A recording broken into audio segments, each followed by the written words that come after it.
bienvenue dans notre émission In Studio. Nous sommes en train d'étudier et de découvrir comment marcher par la foi. Mais surtout, vous voyez là le titre de notre émission, La foi victorieuse. Parce que Dieu est un Dieu de foi. La foi est son mode d'opération dans le royaume de Dieu.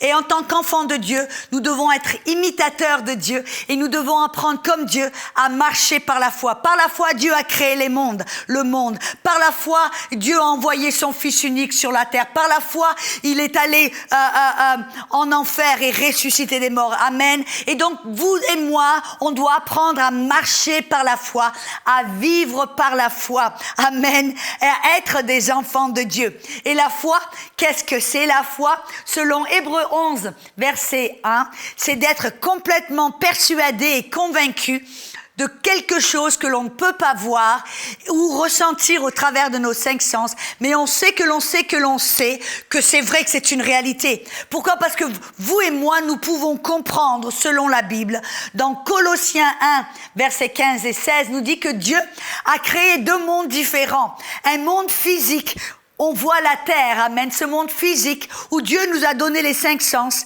qui est la vue, l'odorat, l'ouïe, le goût, le toucher. Et on a besoin de ces cinq sens pour vivre et naviguer et réussir dans ce monde physique. Mais on voit aussi qu'il y a aussi un autre monde qui est un monde spirituel. Et Colossiens 1,16 nous dit que ce monde est invisible. Et c'est pour ça que vous et moi, nous avons besoin de la foi. Pour pouvoir réussir dans ce monde spirituel, amen, nous avons besoin de la foi, c'est-à-dire de croire en quelqu'un ou quelque chose que l'on ne peut pas voir ou percevoir au travers de nos cinq sens. Amen. Et on doit apprendre à marcher par la foi. Et on le fait tout le temps. On croit en un Dieu que l'on ne peut pas voir ou que l'on ne peut pas toucher. Amen. Alléluia. Et donc, pour marcher dans la victoire, triompher du monde, recevoir les promesses et vaincre toutes sortes de problèmes, on doit le faire par la foi. Et la foi, c'est croire en quelque chose ou quelqu'un que l'on ne peut pas voir ou ressentir. Et alors, dans ce monde spirituel invisible, vous voyez, c'est là, dans ce monde spirituel invisible, qu'il y a toutes les bénédictions que Dieu nous a données. Vous voyez, par sa grâce, il nous a tout donné. Par sa grâce, il nous a donné le salut. Par sa grâce, il nous a donné la guérison.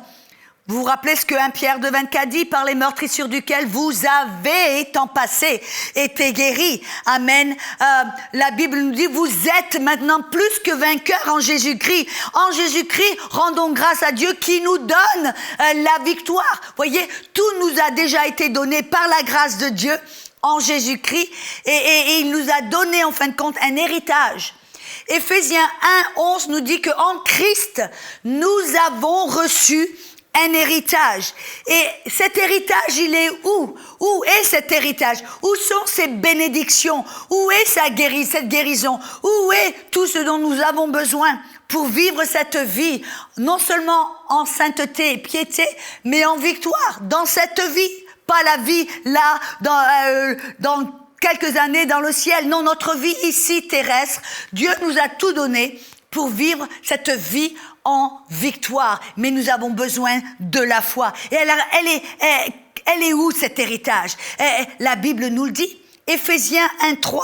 Éphésiens 1,3 dit « Béni soit le Dieu et le Père de notre Seigneur Jésus-Christ qui nous a bénis temps passé avec toutes sortes de bénédictions ou dans les lieux célestes en Jésus-Christ. » Vous savez, à chaque fois que vous voyez la parole les cieux, le royaume de Dieu, les cieux, les lieux célestes, vous pouvez aussi rajouter la parole invisible, parce que tout ce qui est dans les lieux célestes, tout ce qui est spirituel, tout ce qui fait partie du royaume de Dieu est invisible. Alors là, on découvre que toutes ces bénédictions, tout ce dont nous avons besoin, cette guérison, c'est les finances, la prospérité, la sagesse, la révélation, le saint, tout ce dont nous avons besoin.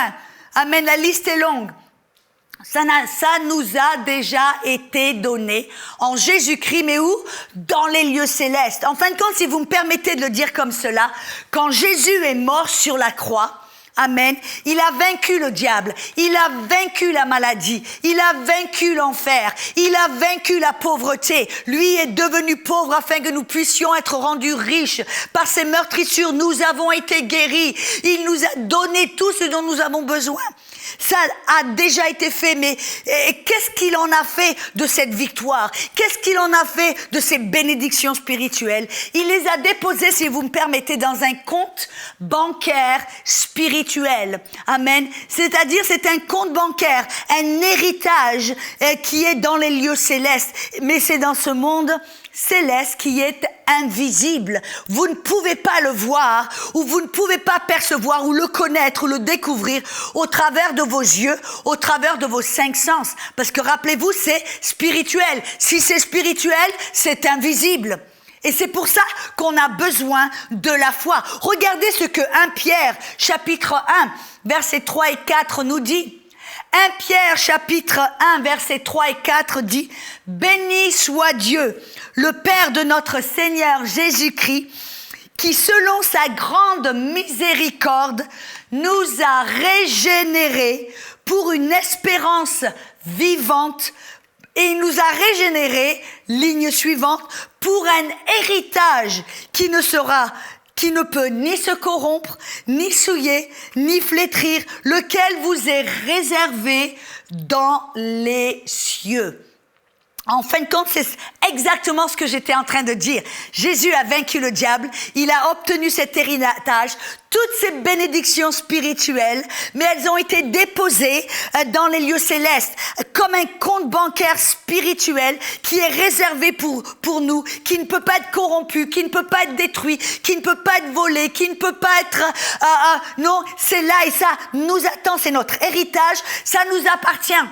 Tout comme si vous avez reçu un héritage d'un oncle qui est super riche, vous prenez cet argent, vous n'allez pas le mettre sous le matelas, n'est-ce pas? Vous allez ouvrir un compte bancaire et vous allez déposer cet héritage, cette fortune dans ce compte dans ce compte bancaire. Et quand vous en avez besoin, avec assurance, avec certitude, vous savez que ça vous appartient.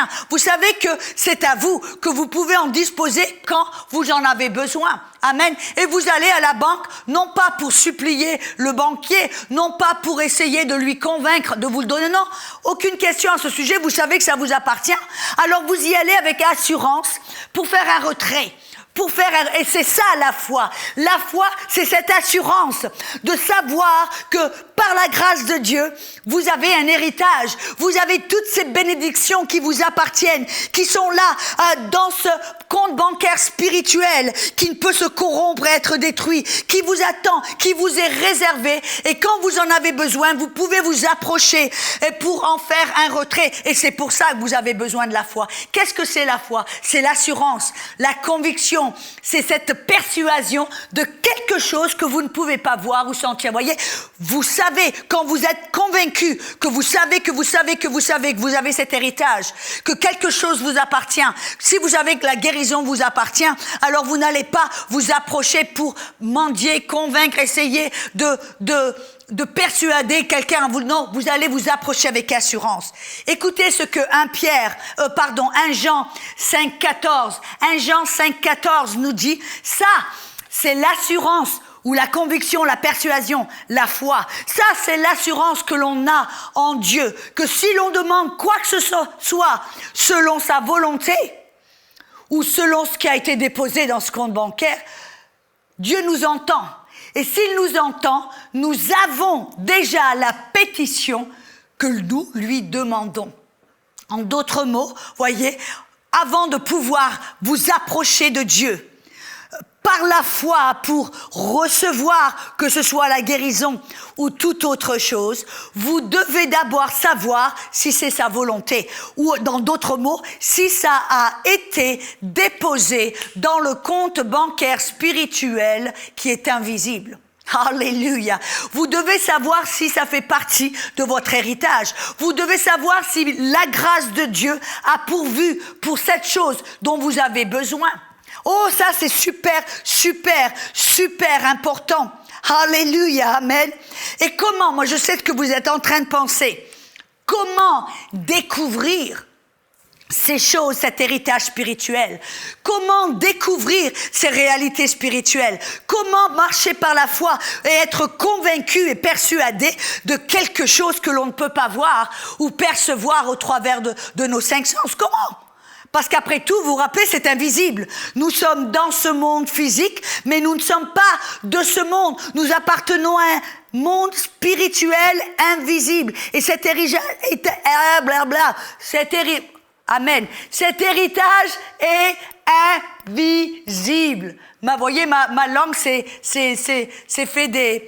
fourché là. Oui, cet héritage est invisible. Ça veut dire que vous n'allez pas pouvoir ouvrir vos yeux physiques et voir ce que Dieu vous a donné. Non, comment savoir ce qui vous appartient? Comment savoir ce qui a été déposé dans cet héritage spirituel invisible? Comment savoir ce qui est dans ce compte bancaire spirituel? Je suis tellement contente que vous m'ayez posé la question parce que j'ai une réponse. Alléluia. Dans 2 Corinthiens chapitre 4 verset 18. 2 Corinthiens chapitre 4 verset 18, Paul nous le dit. Il dit: nos regards n'étant pas fixés sur les choses qui se voient, mais sur les choses qui ne se voient pas. Car les choses qui se voient sont temporaires, mais les choses qui ne se voient pas sont éternelles. Et vous me dites: Audrey, là, tu m'as pas trop aidé alors. Hein. Tu es en train de me dire de fixer mon attention ou de regarder les choses qui ne se voient pas. Mais comment je le fais ça? Comment pouvoir fixer mon attention et regarder quelque chose qui ne se voit pas? Question. Est-ce que vous voyez ceci? Qu'est-ce que c'est? Vous allez me dire: Audrey, c'est une Bible. Oui, c'est une Bible. Mais voyez, pour moi, c'est beaucoup plus. Vous savez pour moi qu'est-ce que c'est? Quand je l'ouvre, c'est une fenêtre spirituelle qui m'ouvre l'horizon et qui me permet quand je l'ouvre, de voir ce qui est dans ce monde spirituel. Vous voyez, c'est une fenêtre spirituelle. La Bible dit, Jésus a dit dans Jean 6, 63, « Mes paroles sont esprit ». Quand j'ouvre la Bible ou la parole de Dieu qui sont esprit, j'ouvre une fenêtre dans le monde spirituel et ça me permet de voir ce qui est dans ce monde spirituel invisible. Exemple, les anges, voyez, moi je crois que les anges, je suis persuadée, convaincue que les anges, c'est une réalité spirituelle, qu'ils existent, qu'ils sont là présents. Je vais vous dire la vérité, je suis persuadée que ce plateau, ce studio-là de télé est rempli d'anges autour de moi. Je sais que j'en suis persuadée, convaincue, mais voyez, je ne les vois pas, je ne peux pas les sentir et je n'entends rien du tout. Aucune preuve. Mais comment est-ce que je suis devenue persuadée et convaincue? Voyez, comment? Parce que j'ai ouvert ma Bible, ma parole de Dieu, ou ma fenêtre spirituelle. Et en ouvrant cette fenêtre spirituelle, j'ai découvert dans Hébreux 1,14 que les anges sont des serviteurs de Dieu, des esprits de feu qui sont envoyés pour servir ou pour aider ceux qui héritent le salut. Amen. J'ai aussi découvert dans Psaume 103, verset 20, que les anges sont des êtres puissants, pleins de force, qui sont à l'écoute et qui écoutent la parole, qui sont prêts à agir dès qu'ils entendent la parole de Dieu. Voyez, grâce à cette fenêtre spirituelle, la parole de Dieu, c'est comme ça que je suis devenue convaincue. C'est comme ça que je suis maintenant persuadée. Je sais que même si je vois rien du tout, ou j'entends ou je sens rien du tout, je sais que les anges sont là et présents. Oh, alléluia. Et grâce à ça, voyez, si je suis en danger, et ça m'est arrivé très souvent quand je vais dans des champs missionnaires. Et il m'est arrivé très souvent d'être en danger dans une situation. Et parce que je savais que les anges de Dieu étaient là, prêts à m'aider, prêts à me secourir, prêts à répondre à la parole de Dieu. Vous savez que dans de nombreuses situations, je ne voyais rien, mais je savais que les anges étaient là. Oh, et combien de fois ils m'ont secouru. Combien de fois ils sont venus pour m'aider et me sortir du danger. Amen. Et comment, vous voyez, c'est ça, marcher par la foi, parce que j'étais convaincue de quelque chose que je ne pouvais pas voir, mais je savais que je savais. Et en ce moment, en un moment de danger, je savais que les anges venaient pour m'aider. Et ils l'ont fait. Et ils l'ont fait. Alléluia, gloire à Dieu. Oh, vous savez, juste une petite parenthèse en quelques minutes, c'est que je me rappelle une fois, j'étais en Inde et je voulais en Inde, si vous savez, il y a, je sais pas, 1 milliard et quelques de personnes. Partout où vous allez, c'est rempli de personnes et c'est très difficile d'être tout seul ou d'être isolé. Mais ce jour-là, je voulais tellement avoir un temps intime avec le Seigneur et je voulais être toute seule. Alors, je suis sortie du campus où j'étais et je suis allée marcher dans la campagne. Et tout d'un coup, j'ai vu un petit endroit où il y avait une petite rivière avec des arbres. Tranquille, personne n'était là. Alors je me suis assise j'avais à l'époque un petit Walkman, moi à une cassette. Il y en a plus maintenant. Mais j'étais assise avec mon petit Walkman, ma petite cassette. J'écoutais, je louais le Seigneur, j'avais les yeux fermés. Pendant 5 minutes après, j'ouvre les yeux, je suis entourée de personnes. Ils sont 30 personnes autour de moi. Je me dis, mais d'où ils sont sortis?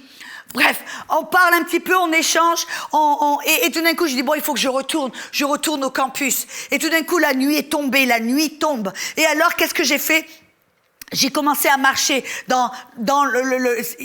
c'était la nuit qui tombait, je marche, je commence à me presser un petit peu et tout d'un coup, je prends conscience qu'il y a quelqu'un derrière moi et je regarde et je vois un homme grand, il devait faire à peu près 1m80 ou 1m90, grand, avec un grand turban blanc et ses yeux, une barbe et ses yeux qui étaient, ils se sont ouverts, qui avaient l'air menaçants. Et je savais à ce moment-là, la route était assez large, mais il était juste derrière moi, à peu près 2 mètres de moi.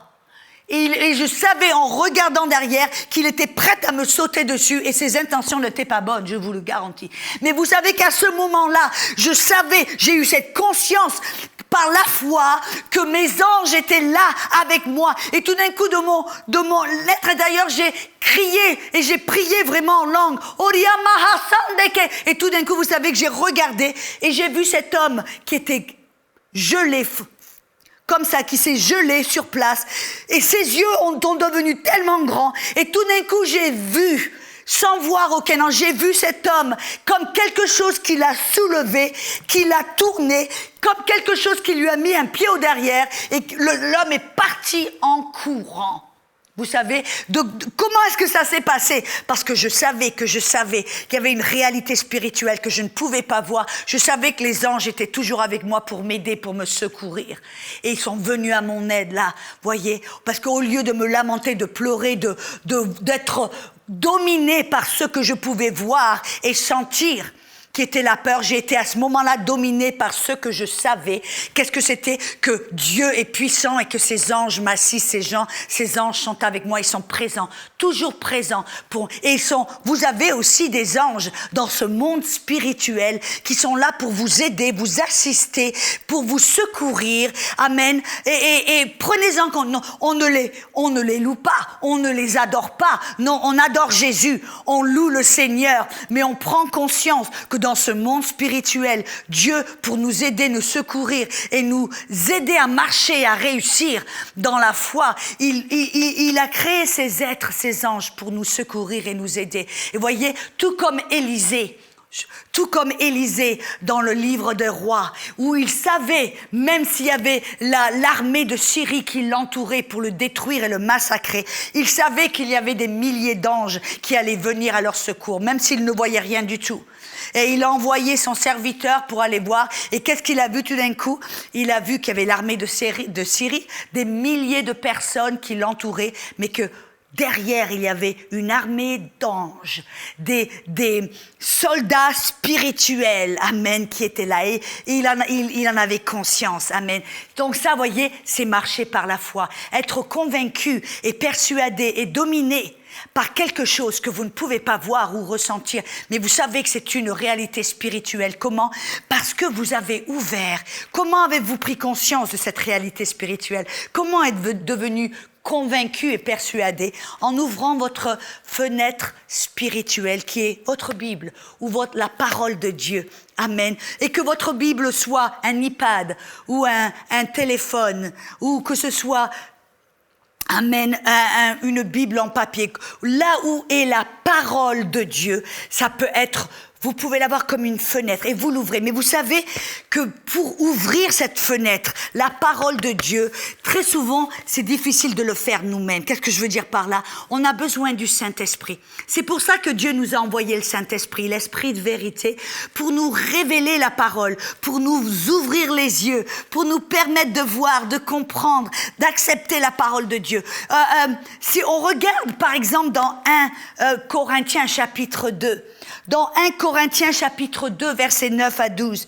Ça vous est déjà arrivé d'ouvrir votre Bible et vous lisez votre Bible et ça a l'air d'être du chinois ou de l'hébreu ou du grec. Vous comprenez ce que je veux dire? Un langage vous ne comprenez pas. Vous lisez mais vous l'avez. Qu'est-ce que ça veut dire?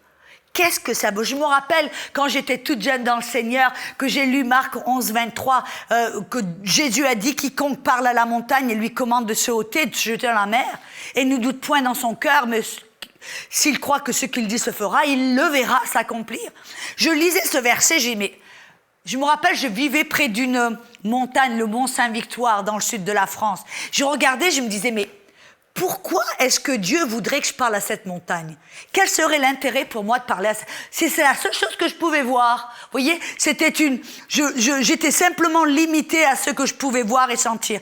Mais vous savez, le jour où j'ai été remplie du Saint-Esprit, le baptême du Saint-Esprit selon Actes chapitre 2, verset 4.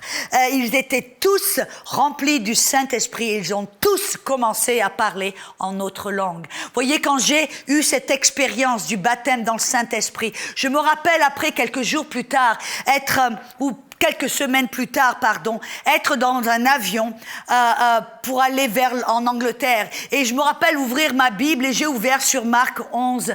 Et j'ai lu ce verset qui, je ne pouvais pas comprendre, mais tout d'un coup, je l'ai ouvert et c'est comme si, wow, maintenant je pouvais voir et j'ai compris.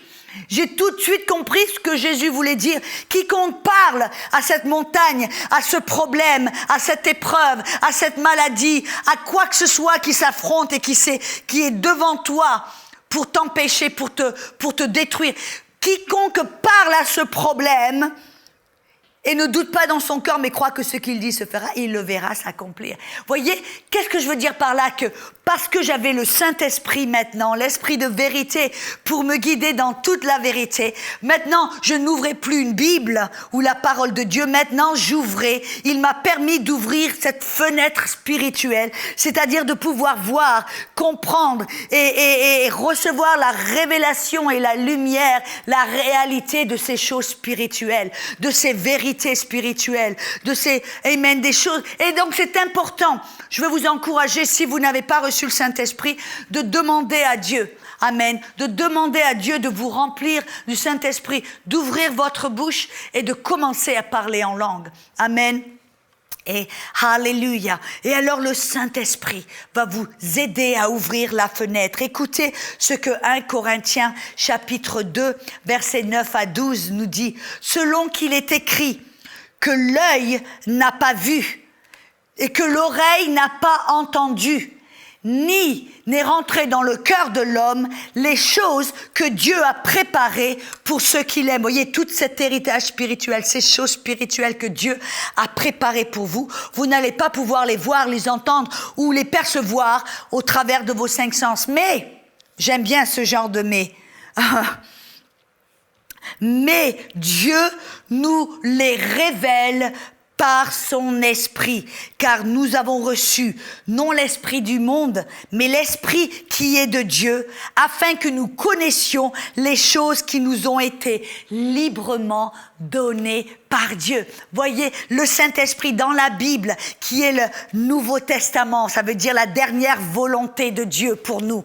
Dans cette dernière volonté, comme quelqu'un qui va mourir écrit ses dernières volontés, il écrit son héritage, ce qu'il va vous donner, ce qu'il va vous léguer. La Bible, la parole de Dieu, c'est la dernière volonté de Dieu. Le Nouveau Testament est la dernière volonté, sa parole.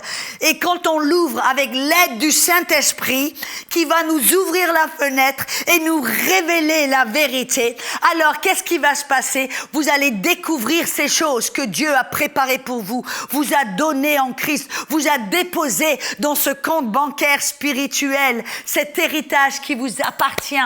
Oh, alléluia. Alors, je veux vous encourager d'ouvrir la fenêtre.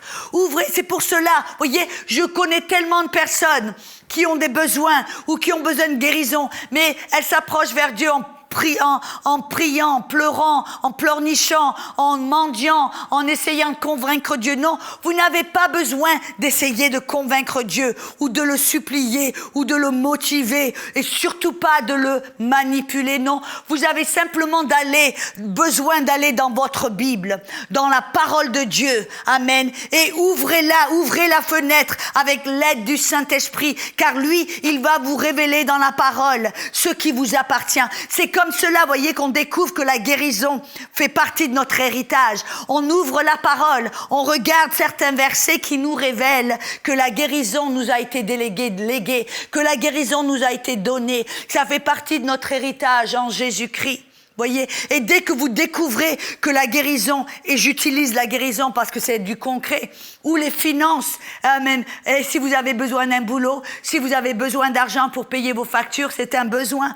Vous pouvez aller découvrir ce qui vous a déjà été donné en Jésus-Christ, au travers de certains versets, amen, en ouvrant la parole de Dieu, en ouvrant la Bible, avec l'aide du Saint-Esprit, il va ouvrir la fenêtre, et vous allez à ce moment-là, découvrir, oui, la guérison m'a été donnée en Jésus-Christ. La guérison m'appartient, elle fait partie de mon héritage. Alors, c'est à ce moment-là, qu'est-ce qui va se passer? Vous allez devenir convaincu.